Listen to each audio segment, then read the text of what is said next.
സമീപ കാലഘട്ടങ്ങളിൽ ഒന്നും കേരളം കണ്ടിട്ടില്ലാത്ത തരത്തിലുള്ള പോരാട്ടത്തിനാകും നിലമ്പൂർ സാക്ഷ്യം വഹിക്കുക.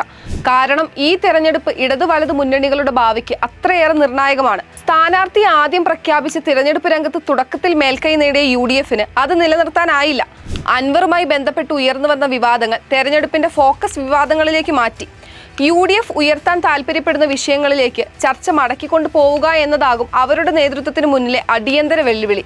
അൻവർ പിടിക്കുന്നത് ആരുടെ വോട്ട് എന്ന കാര്യത്തിൽ തീർപ്പ് പറയാനാകുന്നില്ലെങ്കിലും പുറമെ ആശങ്ക പ്രകടിപ്പിക്കുന്നത് UDF തന്നെയാണ്.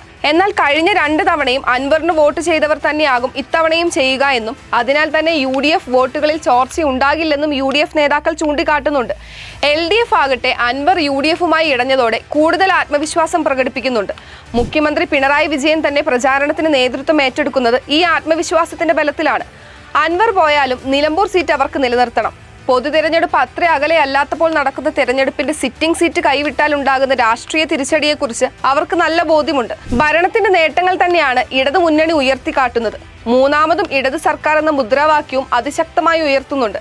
ഇടത് സ്ഥാനാർത്ഥി വിജയിച്ചാൽ തദ്ദേശ തെരഞ്ഞെടുപ്പിലേക്കും നിയമസഭാ തെരഞ്ഞെടുപ്പിലേക്കും അവർക്ക് കൂടുതൽ ആത്മവിശ്വാസത്തോടെ കടക്കാം. ഇതുതന്നെയാണ് UDFന്റെ അവസ്ഥയും. സർക്കാരിനെതിരെ സാധാരണക്കാർക്കിടയിൽ ശക്തമായ ഭരണവിരുദ്ധ വികാരമുണ്ടെന്ന അവരുടെ വാദം ശരിയാണെന്ന് തെളിയിക്കേണ്ടതുണ്ട്. ഇവിടെ ജയിച്ചാൽ തദ്ദേശ തെരഞ്ഞെടുപ്പിലും നിയമസഭാ തെരഞ്ഞെടുപ്പിലും അതിന്റെ പ്രതിഫലനമുണ്ടാകും. ഇതിനേക്കാൾ കൂടുതലായി തെരഞ്ഞെടുപ്പ് ഫലം പ്രതിപക്ഷ നേതാവ് VD സതീശന്റെ രാഷ്ട്രീയ ഭാവിക്ക് നിർണായകമാകും. അൻവറെ കൈകാര്യം ചെയ്തതിൽ VD സതീശന് തെറ്റുപറ്റിയെന്ന് ചിന്തിക്കുന്നവർ കോൺഗ്രസ് നേതൃത്വത്തിലുണ്ട്. മുസ്ലിം ലീഗിലും ഒരു വിഭാഗം നേതാക്കൾക്ക് അങ്ങനെ ഒരു വിചാരമുണ്ട്. ഇങ്ങനെയൊരു സാഹചര്യത്തിൽ UDF പരാജയപ്പെട്ടാൽ പാപഭാരം അത്രയും VD സതീശന് മേൽ പതിക്കും. മറിച്ച് UDF വിജയിച്ചാൽ മുന്നണിക്കുള്ളിൽ VD സതീശൻ അജയ്യനാകും. അറച്ചറച്ചു നിന്ന് ഒടുവിൽ സ്ഥാനാർത്ഥി നിശ്ചയിച്ച BJPയുടെ പ്രകടനം ഇരു മുന്നണികളും കൗതുകപൂർവ്വം വീക്ഷിക്കും. BJPയുടെ പ്രകടനം മെച്ചപ്പെട്ടില്ലെങ്കിൽ വോട്ട് കച്ചവടം എന്ന ആരോപണം കേൾക്കേണ്ടി വരികയും ചെയ്യും.